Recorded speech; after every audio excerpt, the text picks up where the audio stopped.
Some of the greatest moves in football are the ones that make the game look easy. Those moments when an uncomplicated turn adds a new dimension to the game that no one else saw coming. But it's so simple, the surprise comes from the collective reaction of, why didn't I think of that? Have you ever seen a player do this?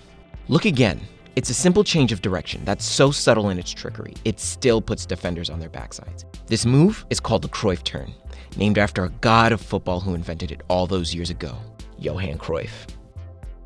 Johan Cruyff is one of the most influential footballers of the 20th century, leaving his mark on almost every aspect of the game, on and off the field for almost 50 years, as well as becoming the spiritual father in the philosophy of two of the most important clubs of the last century, Ajax and Barcelona. His genius was unmatched, and his awareness of the game was lauded as the perfect blend of intelligence and skill, being described as the thinking man's player for his ability to find the unseen pass or to exploit a new dimension of the game.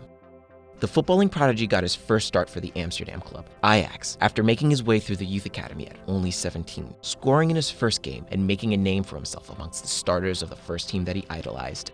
In the 9 years he spent as the jewel of Ajax's first team, they flourished, playing a new exciting brand of football that would develop into the Dutch total football philosophy of play. Using the then unheard of constant attack of an interchangeable 4-3-3 formation, they dominated all that stood before them, culminating in 1971, where Johan and Ajax captured their first European honors, winning the European Cup and kicking off the Ajax era, winning 3 European titles in a row, transforming the former tiny semi-professional club into the household name.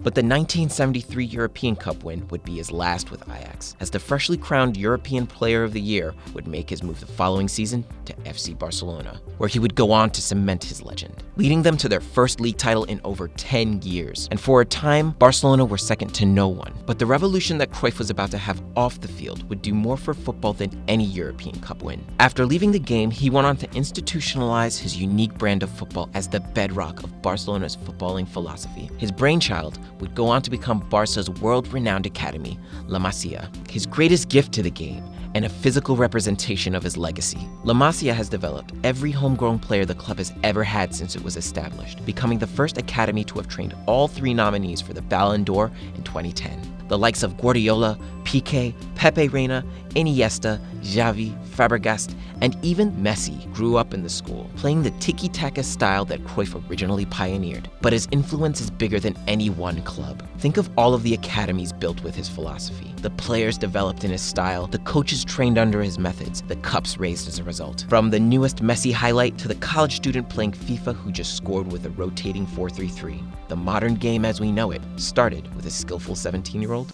and a clever turn.